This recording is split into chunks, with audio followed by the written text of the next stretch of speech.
dia mbola amintsikitsikina trany tomboky lasy tokovavy niantranonay ato amin'ny tokantranonao na amin'ny toerana rehetra izay andraisanao an'ity fandaharana mahereza mahatanjah ity.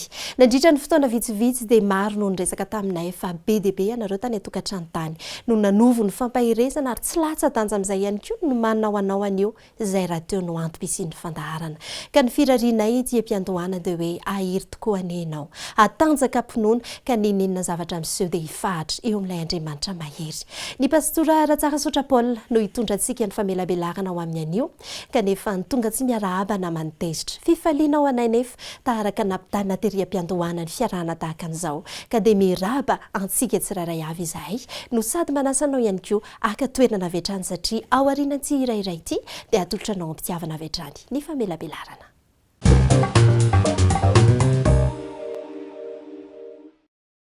Faly hatrany tafaona amintsika manaraka ny fandaharana mamy miaina any atokantrano any. Mbola eo amin'ny vavony ihany tsika izao. Nilay fiarovana vavony tsy arary. Nisy maromaro fa rahantsika tany aloha tany hoe sakafo ara-potoana, tsy misakafo nelam-potoana, tsy mihinana, tsy mirotoroto rehefa misakafo, mitsako miadana tsara, tsy mihinana sakafo mafana be na mangatsika be, sy ny sisa sy ny sisa. Mbola misy ihany koa izay iarovantsika zany dia zao tsy mihinana zavatra matavy be menaka satria ny menaka betsaka na zavatra matavy dia mahatara ny fandevonan-kanina, miralantira zany, mampiadana azy ka rehefa ela loatra ny fandevonan-kaninao dia ny eo tsy lany tsy mbola levona tonga ny ray ny manaraka dia miavosa ao ary reny mahatonga n'ilay misy olona zany rehefa afa-monjy fety lanonana dia maimborezatra, tsy malevi-kanina, marary vavony sy ny sisa satria mety matavy loatra, betsaka ny menaka izay mety nohanina tany ka dia tsara zany raha atao somary tsy be menaka, indrindra moa raha menaka avy amin'ny biby no betsaka dia vao maika miasarotra amin'ny fandevonan-kanina amin'izay ka noho zany dia raha te kojakoja ny vavony zany dia matavy dia tsy dia tsara loatra ho azy. Ina ihany koa ny zavatra azo resahana. Tsy tsara ihany koa raha mihinana sakafo maro karazany amin'ny fotoanan'ny sakafo iray. Inona ny dikan'izany?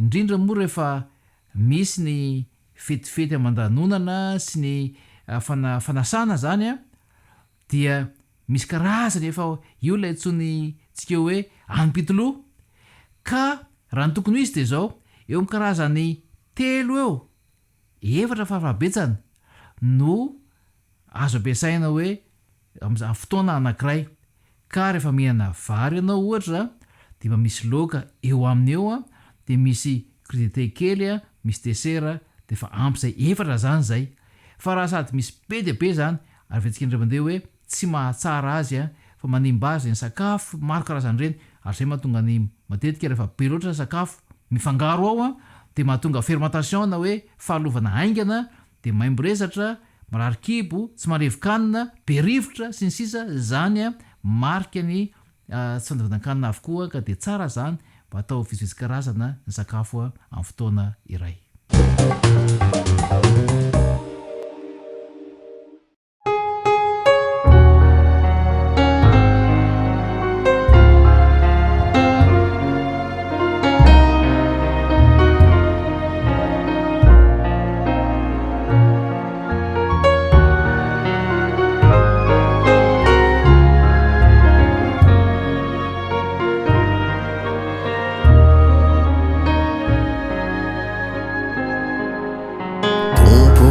Ianao no mahalala niady mafizay atrehako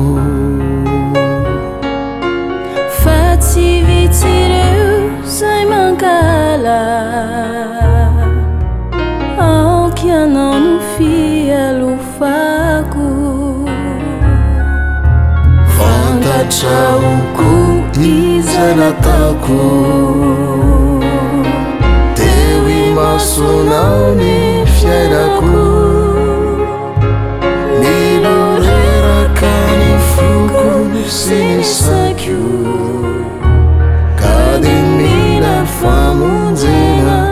viamina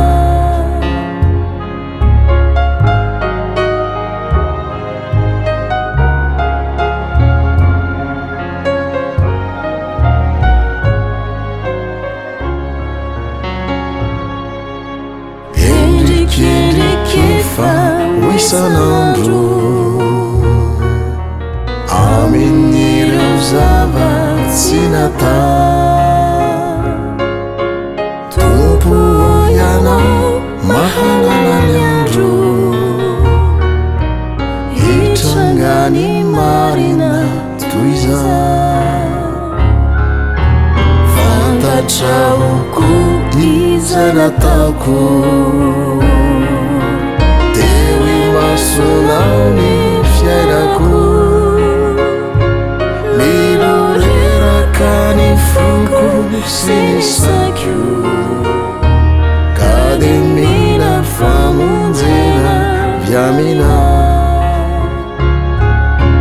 fantatraoko iza nataoko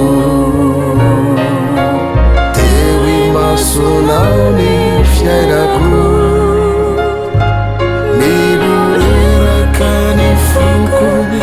Sakyu kademina famonjena viamina milorera kany fonko sakyu ry ava-malala ao amin'ny tompo faly miarahaba antsika rehetra tratran'ity fotoana androany ity ndray toy ny mahazatra dia maniry fitahina maniry fifaliana ho antsika tsiraray avy eo am-panarahana an'izao fandaharana izao. Ry ava-malala nandritra ny fotoana lavalava izay dia nibanjina lohahevitra anankiray isika izay tsy inona izany fa ny tsy ambaratelo ny fianakaviana sambatra ny ankohonana mirindra ary ny tokantrano milamina ao anatin'ny fankatiavana. Isika tsiraray avy zao anie dia maniry an'izany atao hoe tokantrano sambatra izany ananana an'izany fianakaviana mirindra izany. Inona moa ny tokony ataontsika mba tonga an'izany ho zava-misy tokoa eo amin'ny fiainany tsiraray avy eo amin'ny fiainan'ny ankonana tsiraray avy. Nandritra ny fotoana misimisy izay dia nandinika isika ny amin'ny hoe andraikitry ny tsiraray avy ary mifantoka teo amin'ny andraikitry ny raim-pianakaviana izany izay loham-pianakaviana mpitarika satria izy no antony ampiasain'Andriamanitra izy mba atokana izany tokantrano izany ho sambatra manana andraikitra lehibe isika raim-pianakaviana ary izany no antony nanokanantsika fotoana manokana fotoana maromaro mihitsy aza mba azahoana mamelabelatra an'izany lohahevitra izany. Hitantsika tamin'izany ry havana fa ny lehilahy dia manana andraikitra izy mba ho tia ny vadiny, ho tia ny ankonany. Ny Baiboly mihitsy no milaza manao hoe ianareo lehilahy tiava ny vadinareo. Ary izany dia nivelabelarintsika teo ny amin'ny atao hoe fitiavana ary lazaina ihany koa mikarakara, mitaiza, mamolavola ny ankonana. Izany no andraikitra lehibe mampivelatra eo amin'ny lafiny rehetra, izany no dinintsika eo amin'ny lafiny ara-panahy havana. Ny raim-pianakaviana ny lehilahy dia manana an'izany andraikitra izany mampivelatra eo amin'ny lafiny ara-panahy. Ny dinintsika izany mampivelatra ihany koa eo amin'ny lafiny ara-tsaina. Mahatonga ny tsiraray avy hivoatra eo amin'ny lafiny ara-tsaina. Mampivelatra ihany koa eo amin'ny lafiny ara-batana mikarakara an'izany.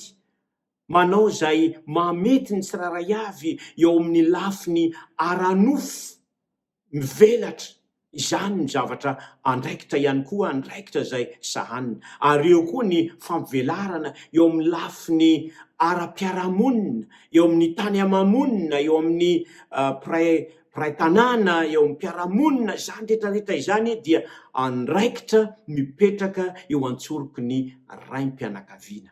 manana andraikitra avokoa ny tsiraray avy fa izy ny tompona andraikitra voalohany amin'izany. Betsaka ny tokantrano ry havana no tsy milamina satria tsy manana an'izany andraikitra izany, tsy mandray an'izany andraikitra izany ny raim-pianakaviana, na ihany koa ireo mambra sasany ao amin'ny fianakaviana tsy manaiky ny isahanana n'izany andraikitra izany, dia manjary mikorontana ny tokantrano, manjary tsy milamina ny tokantrano. Ka ilaintsika ny amantarana an'izany zavatra izany.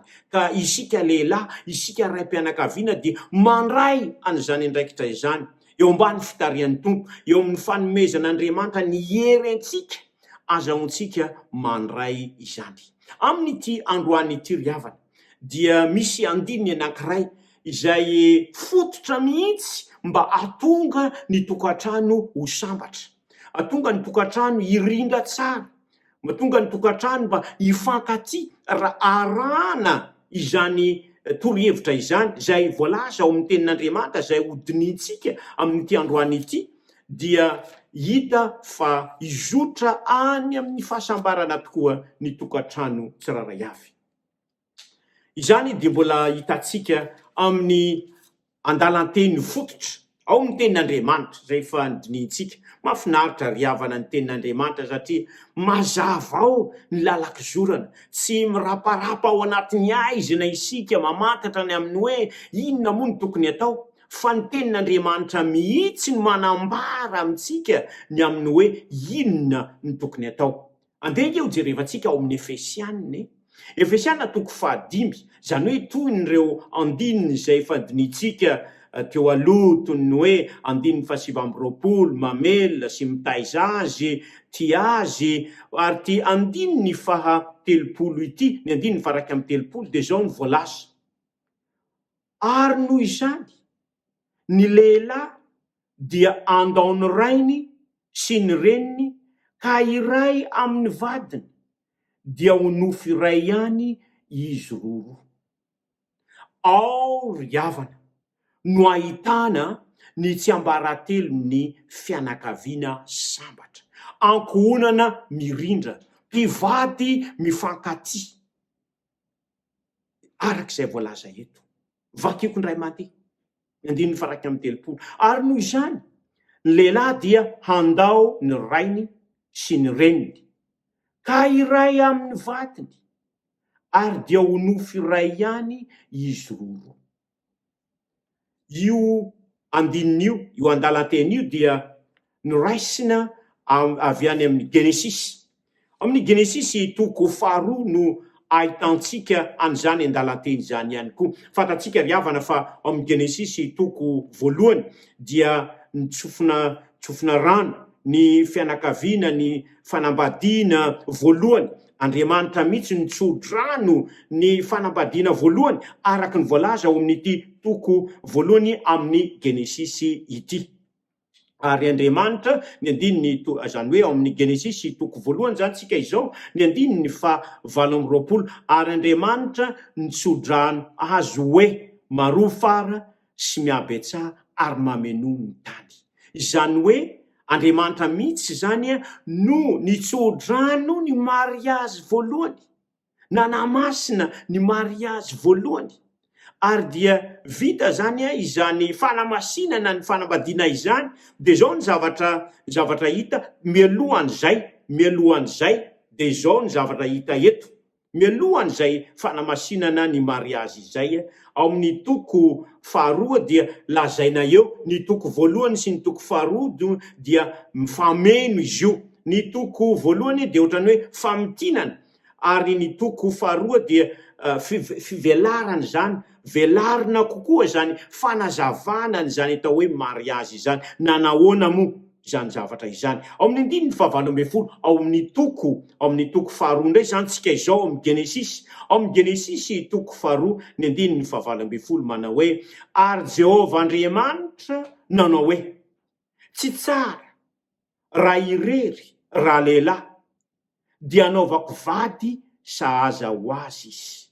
Dia fantatsika ny tantara ry havana fa Andriamanitra dia nampatory any Adama, ary araky ny hitantsika amin'ny manaraka eto amin'ny andininy fa 1 ao amin'ny Genesis zany toko 2 ary Jehovah-Andriamanitra nasondriantory andra lehilahy ka dia natory izy dia naka ny taolantehezany anankiray izy ka nanakombona ny nofo hosolony ary ny taolantehezana izay nalainy Jehovah-Andriamanitra tamin'ny lehilahy dia nataony vehivavy ka nentiny tany amin'ny lehilahy ary hoy lehilahy ankehitriny dia taolana avy amin'ny taolako sy nofo avy amin'ny nofoko ity dia atao hoe vehivavy satria lehilahy no nanalana azy. Zay zany ny zavatra manodidina an'io andalanteny zay raisina any amin'ny Efesianina toko 5 io.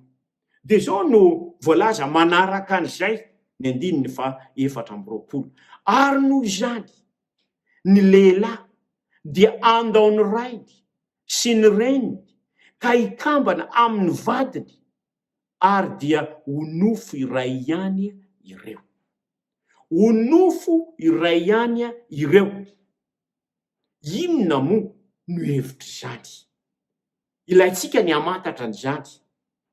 Mahafinaritra ry havana fa raha mamadika ny baibolitsika isika ao amin'ny Matthieu 1 ao amin'ny Matthieu toko 7 dia hitantsika eo ny fanazavana izay marina indrindra mazava indrindra satria Kristy mihitsy no nitondra an'izany fanazavana izany ao amin'ny Matthieu toko 7.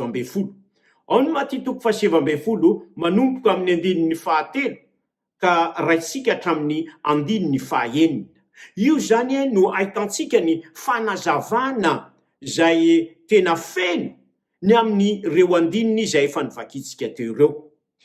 Zao araky ny voalaza teo amin'ny ety 9 ao amin'ny Matthieu toko 7 ary ny 9.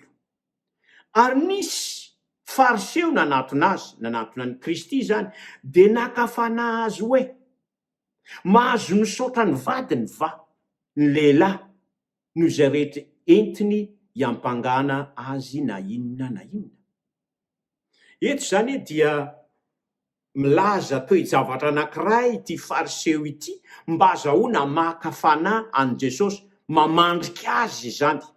Dia ozy hoe misy zany lehilahy anankiray araky ny hita eto izay te hisaotra ny vadiny, te hisaraka amin'ny vadiny ary io lehilahy io dia mahita antony ninona antony ozy izy azony atao ve ny misaraka aminy na misaotra azy.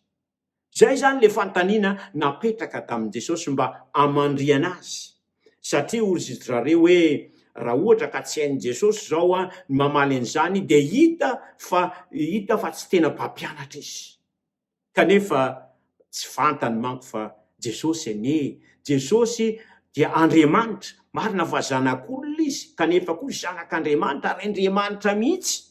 Ary dia zao ny valiteny izay nomeny Jesosy eto dia manazava io andininy izay efa nidinitsika.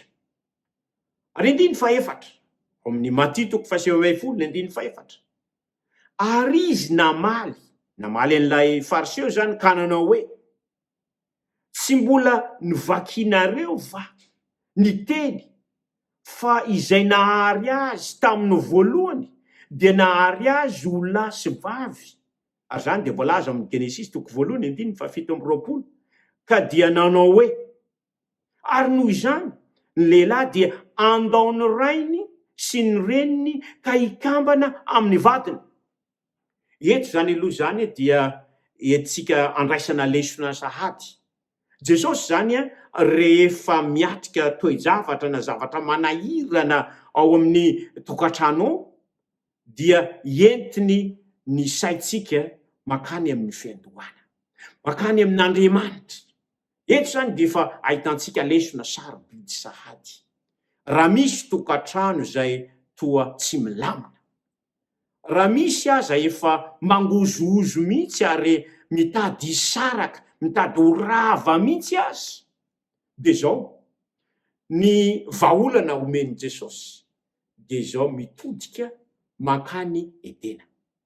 zany hoe mandinika ny amin'izay niaviny zany tokantrano izany.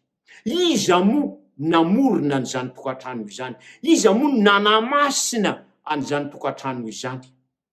Ary de lazainy eto hoe Andriamanitra raha ohatra zany ka miverina amin'Andriamanitra ny tokantrano tsiraray avy, io ny vahaolana lehibe. Ny vahaolana raha misy zany zavatra disadisa izay miteraka mety fisarana mihitsy aza raha ohatra ka tsy mitandrina de zao miverina amin'Andriamanitra. Ny raim-pianakaviana araky ny voalazantsika, izy ny tompona andraikitra voalohany eo amin'ny lafiny ara-panahy, ny tsiraray avy de samy mandray andraikitra avokoa, fa ny raim-pianakaviana ny tompona andraikitra voalohany amin'izany. Zany hoe ny vahaolana eo amin'ny tokantrano izay mangozozo zany de zao miverina any amin'ilay niandohan'ny fianakaviana. Indraindray mampalahelo ry havana, raha misy ny fikorontanana sy ny sisa dia manjary adino Andriamanitra, manjary tsy resahana tsony Andriamanitra, manjary tsy atao tsony ny fivavahana. Kanefa tokony mifanohitra amin'izay aza raha ohatra zany ka ny tokantrano manana an'izay olana izay voamaika aza, tokony anatona an'Andriamanitra. Zay ny lazainy Jesosy eto. Nentiny nakany Edena, nentiny nakany amin'ny andohany, ny fiandohany ny tokantrano, zany ny valiteny. Lesona lehibe zany ho antsika tsiraray avy, ary ny raim-pianakaviana ny tompona andraikitra voalohany amin'izany. Zany hoe raha misy zany ny olana eo amin'ny tokantrano de zao ny jahatra voalohany indrindra nataon'ny raim-pianakaviana de zao manamafy ny fifandraisany amin'Andriamanitra, ary manamafy ihany koa ny fifandraisany tsiraray avy amin'Andriamanitra ao an-tokantrano, miverina any amin'ilay nanome azy. De zay ny lazainy eto hoe tany am-piandohana, izany io no nataon'Andriamanitra. Tsy mbola nivakinareo van'ny teny, fa zay nahary azy tany amin'ny voalohany miverina amin'Andriamanitra. Raha tiana ny atonga ny tokantrano ilamina de zao miverina amin'Andriamanitra. Zany hoe manome an'Andriamanitra ny toerana sahaza azy. De tohizan'i Jesosy ny fanazavana. De zao ny lazainy eto amin'ny andininy 5. Tao ny voalaza eto. Ary noho izany ny lehilahy dia handao ny rainy sy ny reniny ka ikambana amin'ny vatiny, ary dia ho nofo iray ihany izy roa. Ary andininy 6, ka dia tsy roa intsony izy, fa nofo iray ihany. Koa amin'izany izay nampiraisin'Andriamanitra dia aoka tsy ampisaran'ny olona. Inona moa ny hevitro zany? Inona moa ny hevitro ilay andininy ary amin'ny Efesiana izay noraisina avy any amin'ny Genesis ary mbola raisin'i Jesosy Kristy ihany. Le eto hoe mandao ny ray aman-dreniny ary mikambana, ary de ho nofo ray ihany, ary tsy tokony hisy ampisaraka. Misy raiki-po be dehibe zany ry havana, le hoe misy dingana zany zay arahana mba hatonga ny tokantrano izay ilamina. Tokantrano ilamina. Ny voalohany aloha zany araky ny hitantsika eto de miverina amin'ilay raiki-po izay avy any amin'ny fiandohany mihitsy. Formule. Zany hoe miverina amin'Andriamanitra. De hita ao ry havana amin'izay fiverenana amin'Andriamanitra izay fa izao mila mandao ny ray aman-dreny ny lehilahy araky ny voalaza eto. Zany akory tsy milaza hoe ny vehivavy de tsy andao, fa ny lehilahy amin'ny raim-pianakaviana azy, amin'ny tompona andraikitra voalohany azy de zao izy no lazana hoe mandao. Mandao zany eto de ento lazana hoe misaraka mandao, toy ny anao grefy tapahana lole hazo avy any amin'ilay hazo anankiray, de misy ampahany zany hazo izany tsy maintsy sarana amin'izany hazo izany aloha, zany fotokazo izany ilay hazo na le vatakazo. Manao grefy toy ny mpamboly zany no lazaina eto, de zao sarana.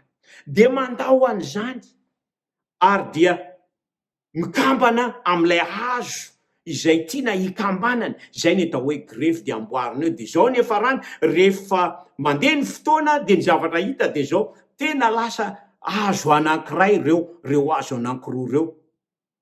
inona moa ny hevitra izany zavatra izany? Inona moa ny tiany Jesosy ambara am'izany? Ilay farany eo, le hoe aoka tsy ampisaran'ny olona, ko amin'izany zay nampiraisin'Andriamanitra de aoka tsy ampisaran'ny olona.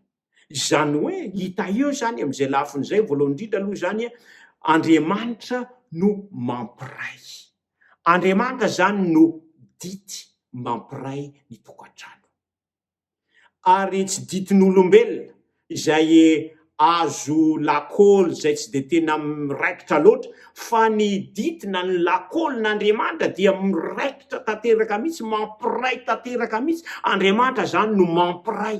Ary ny raim-pianakaviana dia mila manatona an'io Andriamanitra mpampiray io mba tonga ny fianakaviany iray ka tsy hisaraka. Ka izao miala izy zany aloha. Ny dikan'izany zany de zao: raha mbola tsy manambady izy, dia ny olona akaiky azy indrindra araky ny fiainana andavanandro de ireo ray aman-dreniny. Ireo ray aman-dreniny zany ny tokony olona zay tena akaiky azy indrindra. Fa izao rehefa manambady kosa izy, de mbola mitio mandrakariva ny fitiavana ray aman-dreny, ny fanajana ray aman-dreny zany de tena ilaina mihitsy. Fa izao tsy ny ray aman-dreny tsony zany no akaiky indrindra, fa ny andefy mandry. Zay ny voalaza eto.